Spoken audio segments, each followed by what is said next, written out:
We are here. It is the 15th of March, Saturday night in the NBA. One more day potentially in your season. If you're in your fantasy playoffs and things aren't looking good, maybe it's the start of your playoffs next week.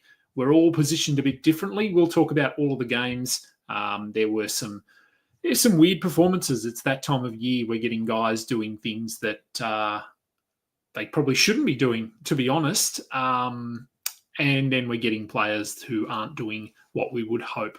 We will talk about all of it right now. This is the Saturday postgame show. Let's go. Balls deep. I'm the type to get shit done. You the type to observe.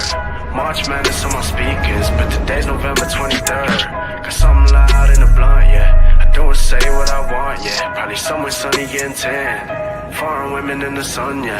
That's all that I need. That's all that I need. That's all that I need. Got my brothers with me. Got my brothers with me and my mama's healthy. That's all that I need.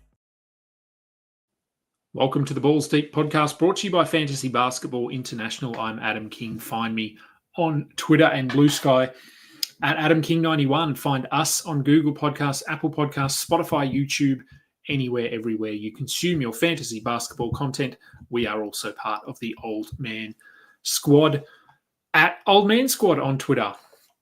Or at Dan Besperis. Go and hit him up if you've got any questions. If you're into baseball, because is baseball just starting, maybe? Am I right? I don't know. I know very little about baseball. He has some baseball content over there as well. So you can go all year long with the old men. 8 games to get through. Now, this will be my last show for at least, I would say, 2 days. Definitely no show tomorrow. Probably not the following day. Maybe the day after. So we will keep our fingers crossed and see how we go. But here we are for tonight's games. Let's get into them. 8 of them. The first game of the evening, Boston, lucky. They get the win over Brooklyn, 115-113.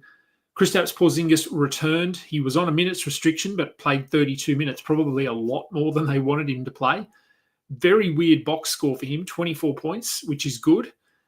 2 rebounds, 1 block, nothing else. So, yeah, look, I mean, obviously working back into it. He has been out for a couple of weeks, but good to have him back on the floor.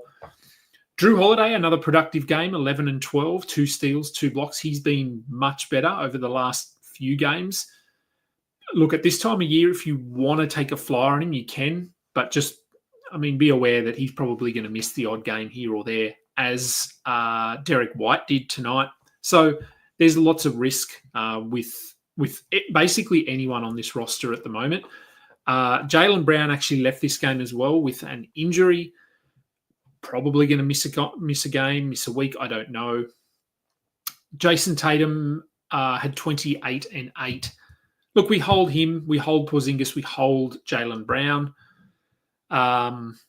Pritchard is sort of doing enough. He's playing most games, so he's probably worth holding as well. He isn't super appealing. He did have 22 points in this one, but they were playing Brooklyn. Let's look at the Brooklyn side of things. So we got news earlier today. Let me just fix this up. Out of Brooklyn that Cam Thomas, surprise, surprise, aggravated his hamstring again for it's the third injury of the same body part. He is done for the season. Certainly makes sense. So you can go ahead and drop him, as I did. Picked up Cason Wallace. Pretty happy with that. So with him out, we just get a little bit more of Ziaire Williams, a bit more Keon Johnson. They're probably the 2 biggest winners from the Cam Thomas injury. Let's look at tonight's box score, though. Cam Johnson had 23, 10, and 6. Look, to be honest, a lot of the production here is 12-team worthy, but is Cam Johnson going to play all the games? Probably not.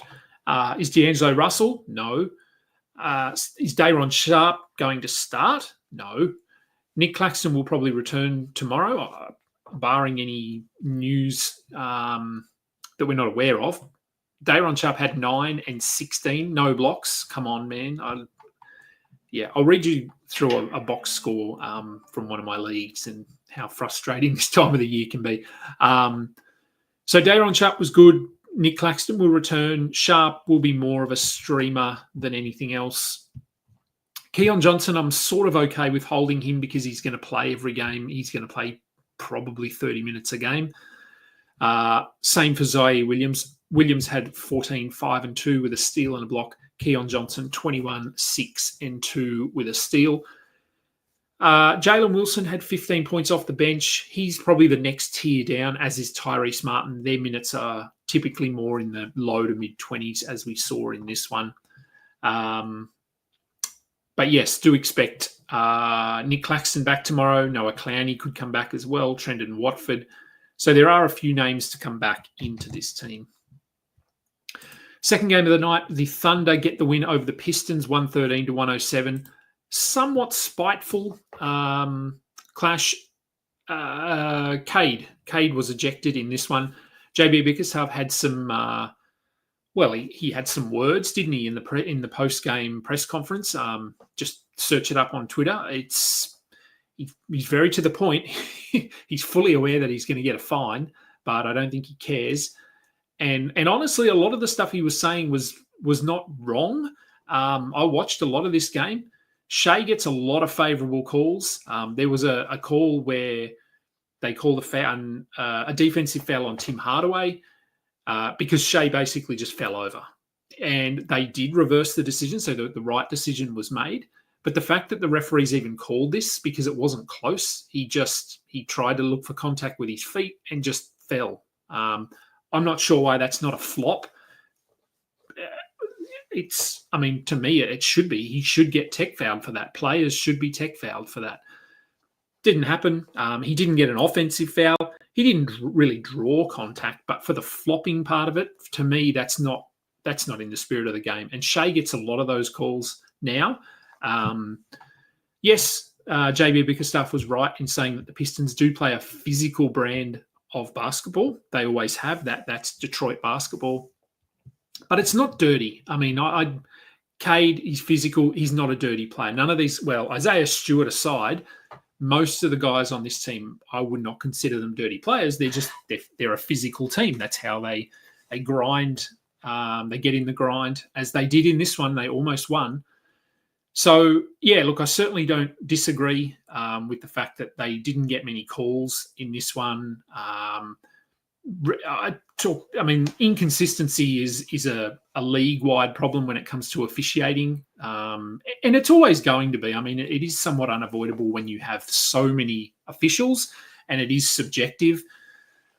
But to me, there needs to be some sort of a line in the sand, I suppose, when it comes to being able to approach referees. Now, I'm sorry, I'm going off on a bit of a tangent here, but for me as a player, the most frustrating part of playing, and obviously I'm at a much, much, much, much lower level, but the thinking is the same, is that if you want to approach a referee with a question, I think that should be fine.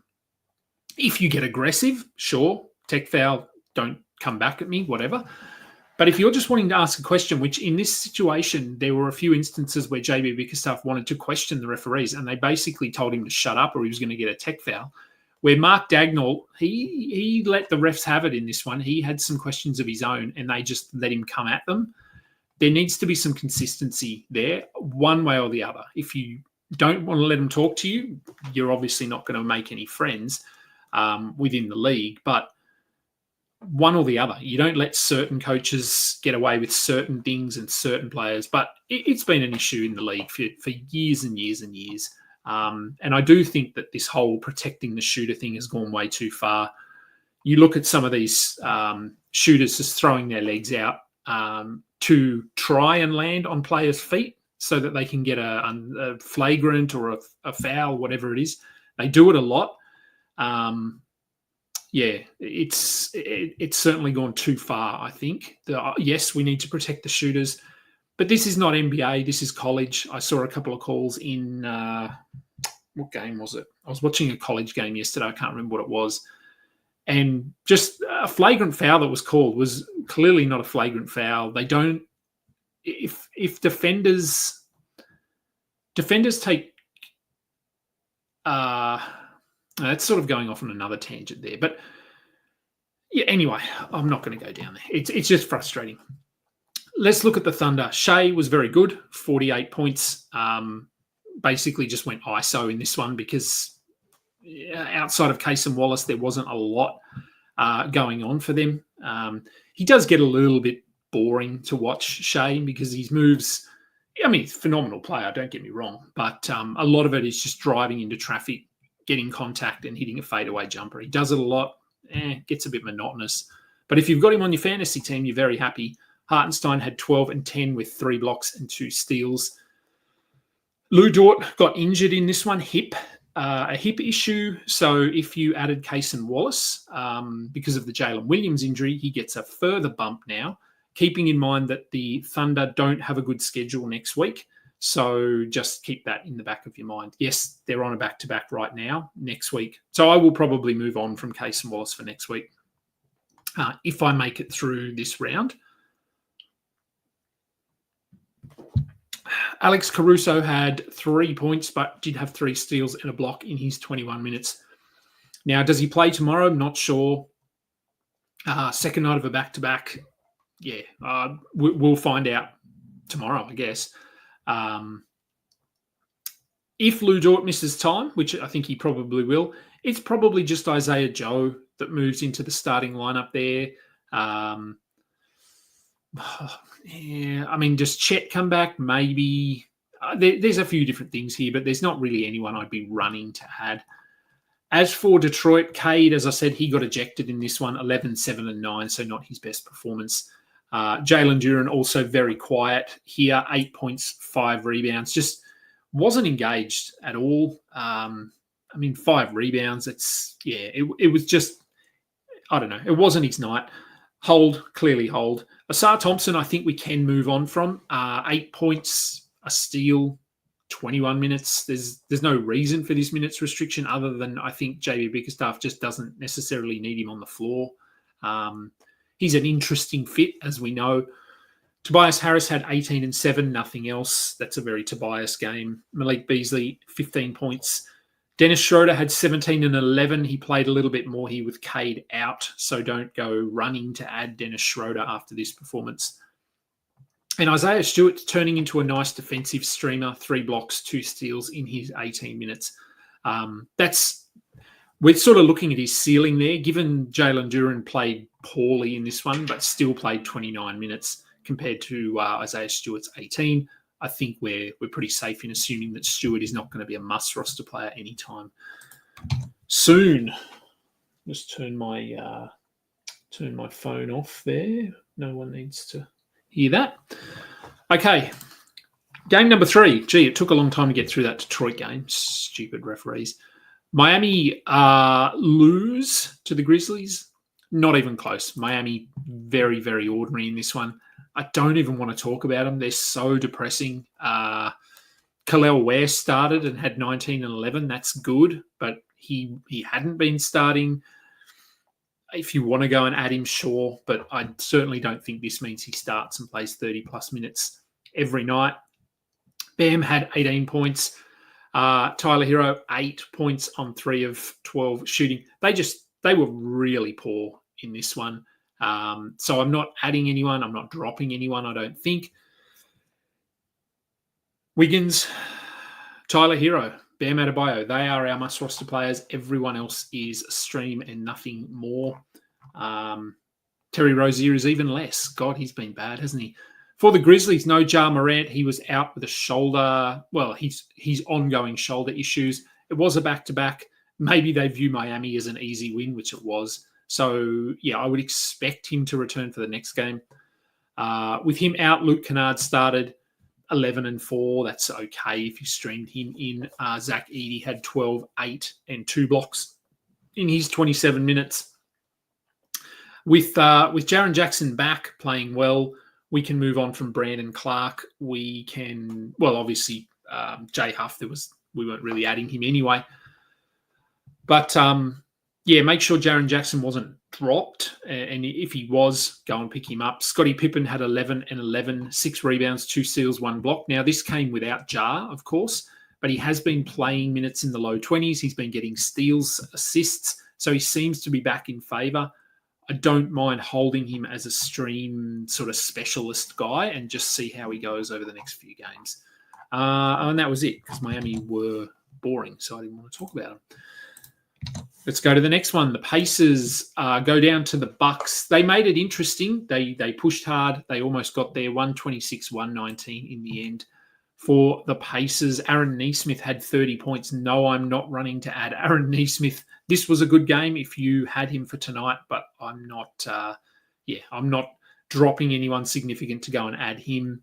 Siakam, Halliburton, Turner are our must-roster players. Nesmith, Nemhard are our streamers. Even TJ, sadly, is not really a streamer at this point. Benedict Mathurin has just been terrible the last couple of games. 6 points. We thought he'd figured it out early in the season. He was playing well. He was getting rebounds, but don't we look like the fool falling for that? So Benedict Mathurin still not there as a 12-team player. And the Bucks, much like the Heat, but for a very different reason, are also a very boring team to talk about. Giannis, very good. Dame, good. Lopez coming off that huge game. This is more like what we get from Lopez. 2 rebounds. There you go. That's interesting. 2 rebounds in 33 minutes for a guy that's about 9 foot tall. 0 blocks. He's been, I'll say serviceable this season. And that's putting it nicely, I think. Kyle Kuzma, don't need to hold him as long as the Bucks are healthy, which I think they're going to try and roll with Dame and Giannis as much as possible, given they need to win basketball games. All right. The Bulls, 114, lose to the Rockets, 117. We had Nikola Vucevic played 29 minutes, so his minutes were up in this one. We can move on from Zach Collins quite clearly. Collins had 5 points, 5 rebounds, and a block in 19 minutes. No reason to be holding him. Just obviously you want to tuck it away in the back of your mind. If Vooch does go down with recurrence of the calf injury or anything like that, go and add Zach Collins. Kevin Huerter, who'd been playing pretty well, 9 points, a steal, but the minutes were pretty good. He had 34 of them. Trey Jones had 33 minutes, 19 and 6 for him. I'd be holding Trey Jones, maybe Kevin Huerter. Buzelis is more 50-50, I think. He's a rookie. He's figuring things out. He's okay. He's playing at least. Bench guys, no. Why does Patrick Williams still have a job? I can't answer that one. Josh Giddey is getting closer, but I still think he's probably a game or two away. And Lonzo Ball, I wouldn't be surprised if he's done for the year. They haven't said that, but they have said that his wrist injury is not progressing as expected. For Houston, there was no Tari Eason, second night of a back-to-back for him. Fred VanVleet, he's clearly his best game in a month. 23 points, 7 assists, and a block in 35 minutes. So the minutes are probably the most encouraging thing there. Şengün had 24, 15, and 4. So really nice across-the-board performance for him with no Tari Eason. Jabari Smith started and had 12 and 9. Is he a hold? He probably is, I guess. He's not an exciting one. I'd have him over Dylan Brooks, though. Steven Adams had 9 rebounds. We know that he is a rebound streamer and nothing more.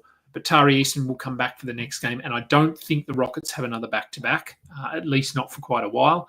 So hopefully that means we get full weeks of Tari Eason, and obviously he's been very important to them, and with Amen Thompson still out for another week probably, Eason should continue to play very big minutes. All right.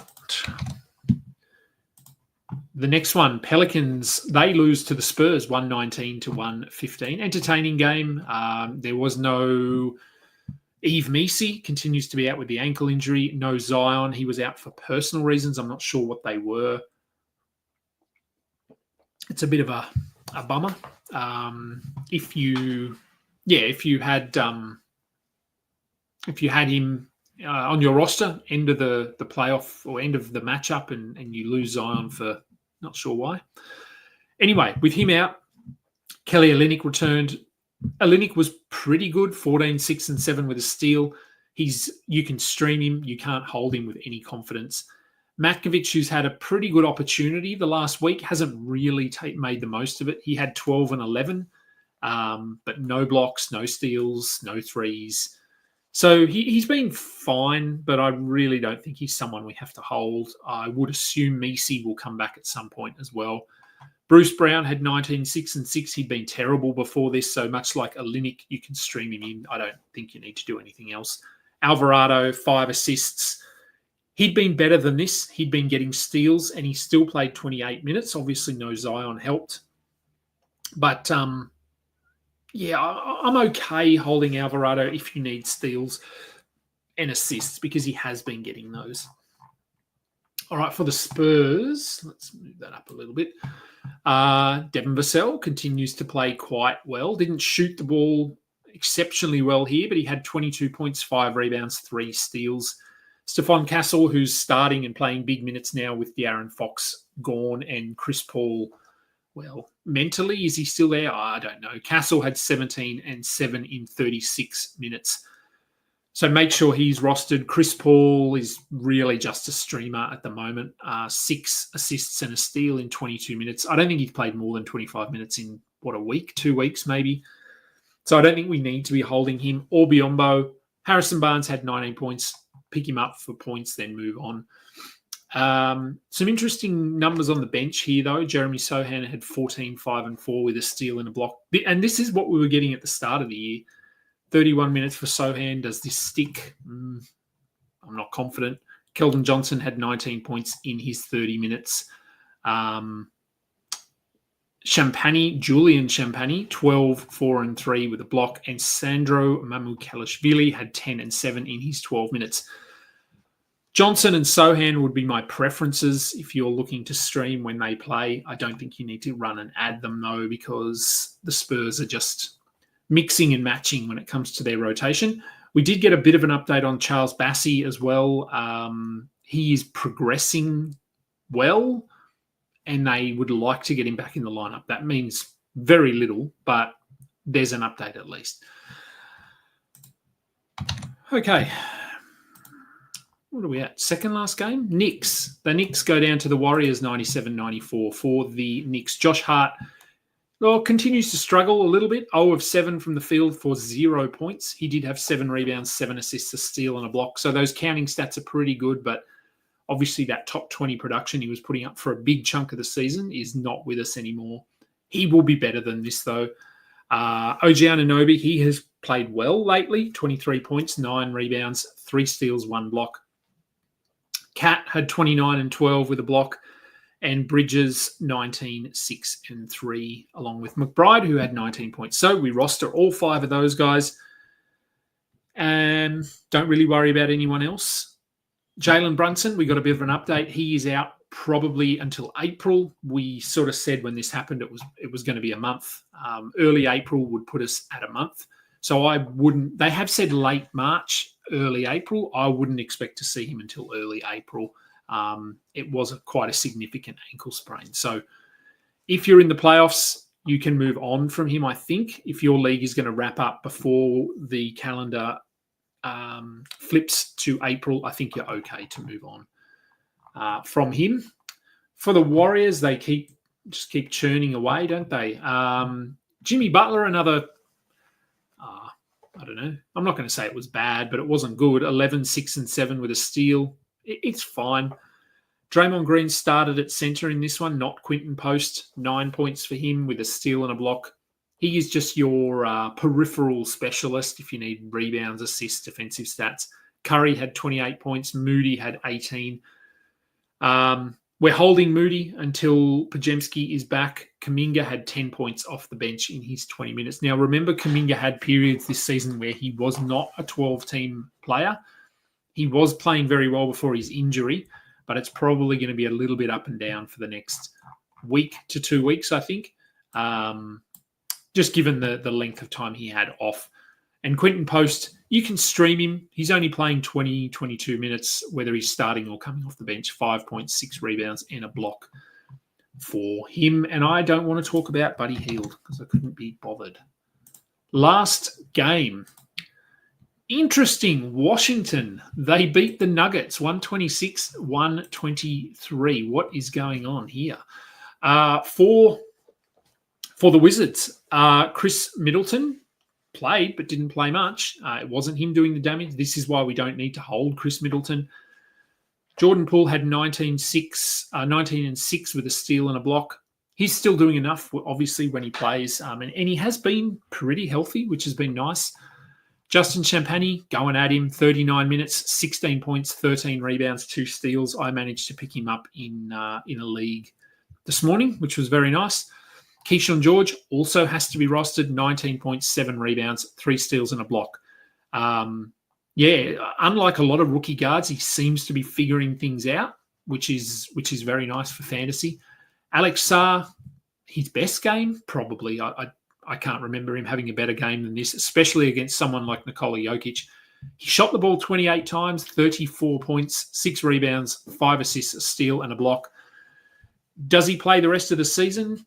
I'd probably say 70-30 chance that he does. Make sure he's rostered. Bub Carrington, 9 points, 7 assists. More of a specialist. I'm not super intrigued in him. I'd much rather Keyshawn George or Justin Champagny. For Denver, now they were healthy. There was no Aaron Gordon, but other than that, fully healthy. Jokic had 40, 13, and 9. 2 blocks, 1 steal. Jamal Murray had 24 points. He did leave this game briefly, but was able to return. Now, he was he wasn't on the injury report initially. Then he was added to the injury report as questionable with knee inflammation or swelling or something. He played. I would keep an eye on him. Given he left this game, he's dealing with, as a lot of players are, bangs, bruises, things like that. He could miss a game here coming up. Christian Brown had 9 points. Only took 4 shots. Very passive from him, but he's obviously been very good. Michael Porter Jr. has been fine. And Westbrook, as long as Gordon is out, Westbrook has to be added. And we don't concern ourselves with their bench. All right, coffee time. And let's get into questions from Ricardo. Should I start Pirtle and Orlando together tomorrow if my team needs rebounds and field goals? Yeah, I think you could. Yep. I will be hunting the waiver wire tonight for similar players. Alex, good luck with my surgery. Thank you. Yes. Hopefully by this time tomorrow I'm all done, all fixed, and maybe home, maybe not. We'll see. What do I think of Jeff Doughton as a stream tomorrow? Josh suggests Jared Butler, but Doughton has been better.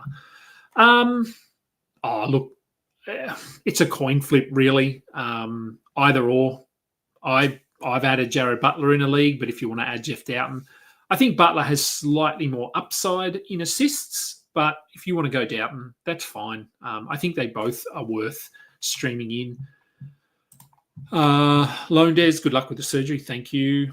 Holding Valanciunas, yes. I forgot to drop him in 2 leagues yesterday, so I will just hold him now. They don't play tomorrow, so yeah, they do play Monday, pretty sure, but no game tomorrow. So yes, I would be holding him. There's no word from the Kings on if Sabonis is going to miss time. We would assume that he would here, but we don't know for sure. And we know that these NBA teams tend to downplay soft tissue injuries until they're ruled out for the season, like Cam Thomas. Are we adding Ware again? Like I said when I did the recap there, if you want to, I think that's okay. But this was more of an outlier based on what we've seen recently. Okay, best stream for tomorrow in a points league. Butler, Doughton, Kessler. There's a lot of names there. All right, points league. Well, is Kessler going to play? He's not on the injury report, but apparently that doesn't mean he's not going to play. Let's go.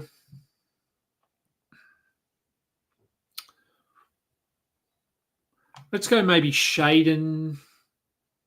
Lawson's been playing quite well. There is no Quickly tomorrow. He's just out for whatever reason. Maybe, they might be on a back-to-back, actually. I think the Raptors. Let me just double-check that. I'm sure I had looked ahead and saw and thought to myself, Quickly might only play 1 or 2 games this week because he's on a back-to-back. Let's have a look. Sunday. So they do play. They play Portland tomorrow, and then they play the Suns. So yes, they are on a back-to-back. So I would expect quickly back for that second game, and Pirtle probably sits out the second game. So we're obviously holding Orlando Robinson and possibly even what's his name? Man, I even picked him up in a league. I can't even think of what his name is. I'll pull it up in a sec. So look, let's go Shaden, maybe Lawson, and then Butler or Doughton, I guess. I don't know. It's as I said, it's really luck of the draw at this time of the year. Yes, I've got a few matchups like this tomorrow. So in one league, I'm down by 3 blocks. That'll be the category. Rebounds maybe, but I should get rebounds. So it will come down to blocks. Actually, I'm going to read that league out to you now because look, it happens. I'm not angry or anything, but it's annoying when on my team. So this is my team. I have Anthony Davis in this team. So to be fair, I'm fighting an uphill battle anyway. But on my roster, where's my team? Okay, so on my roster, and I'm losing blocks. I have, Anthony Davis, of course, Nick Richards, Walker Kessler, Mark Williams, Brandon Clark, Isaiah Hartenstein, Dayron Sharp, Jalen Duren, Carlo Matkovic. So all shot blockers, and I'm losing blocks. Today I got 0 from Jalen Duren, 0 from Dayron Sharp, 0 from Carlo Matkovic, 3 from Hartenstein, which was nice. I also have Scotty Barnes, and he is a pretty good shot blocker for a guard/forward. Yesterday I had 0 blocks from Mark Williams, 0 from Colin Castleton, 0 from Walker Kessler because he didn't play, 0 from Brandon Clark, 0 from Scotty Barnes. So we'll see. I think I'm losing by 3 blocks, maybe. And tomorrow I have Walker Kessler, maybe. I have Mark Williams. And then I've got to pick either Hartenstein or Nick Richards, probably. I have Scotty Barnes going. I have Caruso, but is he going to play? Maybe not. So I'm going to have to stream someone, but there is not much on the waiver. So it's happening to all of us. And yes, stats. And for me, I will be in hospital, so I will not have my phone with me. So I'm actually not going to be able to set my lineups. I'll be able to set them early. But if there's any, like if Kessler is ruled out, because I'm assuming they probably play late, do they? Where are we? Sunday. Utah play. They play at 10 a.m. out my time here. I have to be at the hospital at 8:30 a.m. That doesn't mean my surgery is at 8:30. So maybe I will here. Maybe I'll get lucky. But there's a chance tomorrow I could set my lineups and then wake up from my surgery and I might be happy. I might be sad.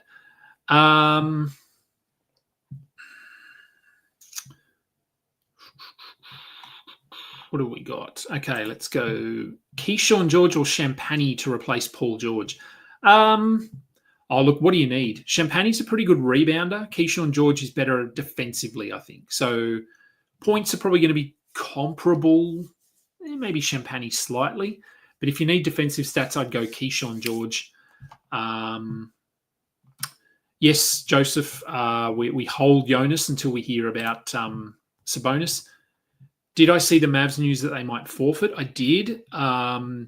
More context what that means, since you don't. It just means the game won't go ahead.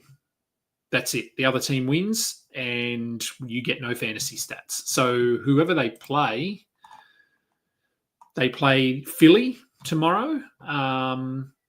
Let's have a look at the... So Jaden Hardy is doubtful tomorrow. So they're trying to get a lineup together.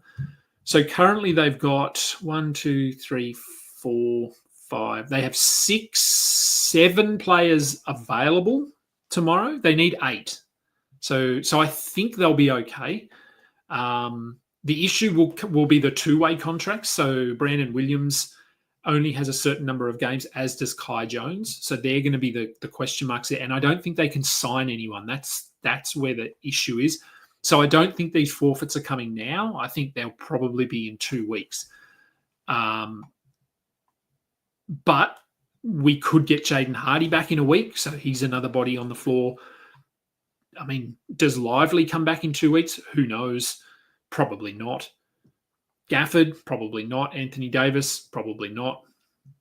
So I don't think we're going to get a forfeit tomorrow, for example. But if and when a forfeit does come, that's what it means. It just means the other team wins, there is no game, and you get no fantasy stats.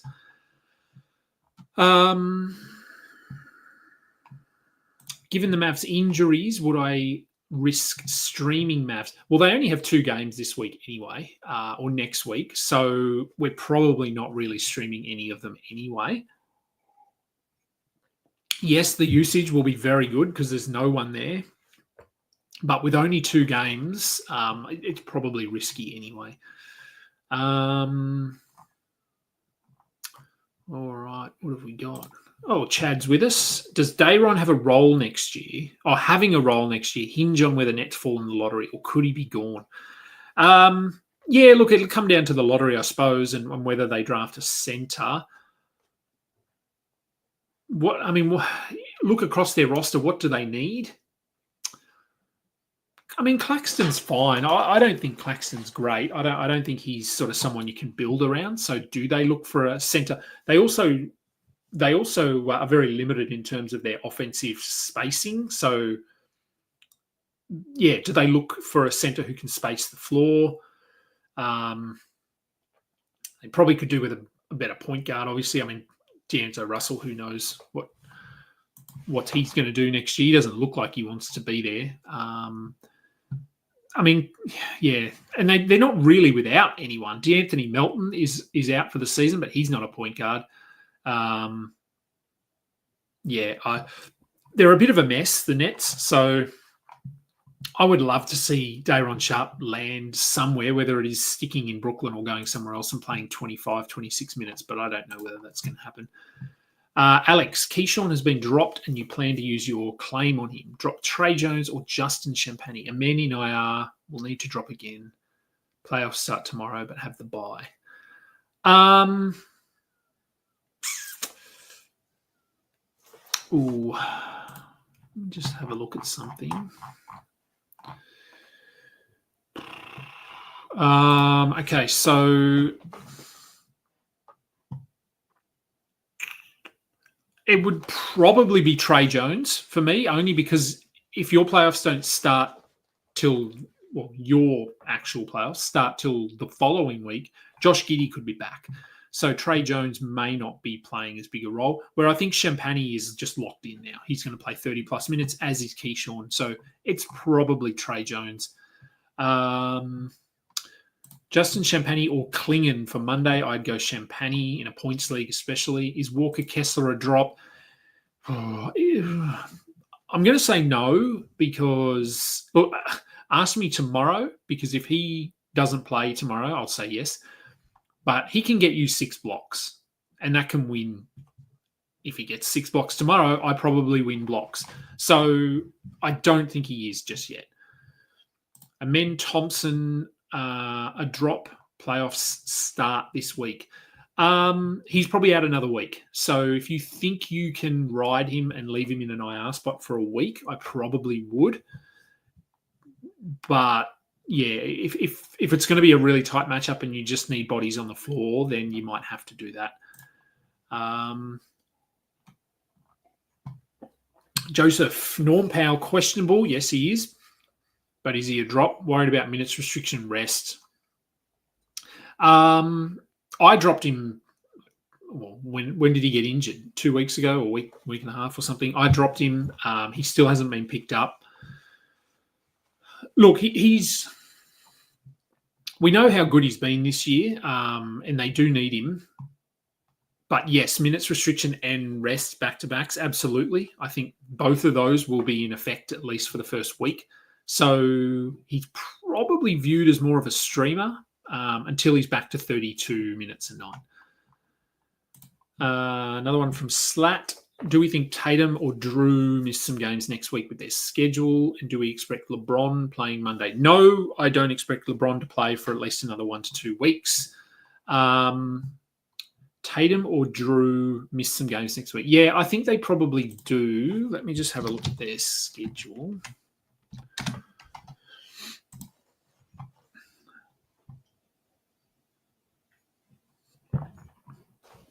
Okay, so Boston only have 3 games next week, and they play Brooklyn, Utah, and Portland. So, yes, my answer is I would expect both of them to probably miss 1 game. Yeah, I couldn't tell you which one, but given that they only have 3 games anyway, that would bring them down to a 2-game week. So that's pretty rough. What was that Chad's? What was Chad's question? Oh, this is the day wrong question. Okay, so the reason you're asking, considering a last-minute move for Klingen in your Dynasty League as I retool for next year, but ideally I'd have both if Sharp is actually going to have a role. Yeah, look, it's hard. He's one of those per-minute guys that may never have a role, honestly, because he's a little bit undersized. He's a good shot blocker, but I wouldn't call him a rim protector. He can shoot a little bit, but he doesn't. He's not elite in any one category. So it's hard to see him ever stepping into a permanent starting role, short of playing for the Nets and Claxton gets injured or something like that. I don't think anyone is going to sign him to be a starter. So for me, he probably maxes out at about 22 minutes, barring injuries or something like that. Shining Knight, welcome. Yes, and you did catch me before my surgery. Yeah, I have to fast after dinner tonight. It's rude. I don't like fasting. So Chad, dangle Sharp's current usage to the team with Klingen as they head into the playoffs. Yeah, I think so. Yeah, as I say, I'd love to see Sharp step into a bigger role, but there's a lot of players like him who we would love from a fantasy perspective to move into a bigger role. But obviously the coaches are not, unfortunately, are not looking at this from a fantasy perspective. They want to, well, at least to start the season, they want to try and win, don't they? We'd hope so. Alrighty, I am going to get out of here and go and start getting ready for tomorrow. So yes, no show tomorrow, probably no show the next day, maybe the next day. I will see how I'm going. It will just depend on mobility and accessibility to the computer and things like that. Good luck if your playoffs end tomorrow. I think I've got 1, 2, 3, 4 semifinals that end tomorrow, and I'm potentially, there's probably one I'm not going to win. I don't think I can beat Kayla in a trial league that I did. There's a chance I win the others, but again, it's going to come down to Walker Kessler and if he plays and blocks and yeah. So we'll see how we go. But yeah, give me a couple of days. I will try and be back. Daniel Paisley has one more question. Do I think Messi returns next game? I think he's close. He was questionable for this one and ruled out. So I think yeah, I think he'll be close. And thank you. Yes, I will keep my head up for the surgery recovery. I've had this surgery before on the other knee, so I do know what I'm in for. This one's a little bit more complicated, but yeah, I'm good. I can work from home. I can watch basketball, can't I? So I'll be good. Thank you everyone for watching. Please go and download and like and do everything. And I will be back in a couple of days, hopefully. I'm Adam King. This has been the Balls Deep post-game show. Until next time, catch ya.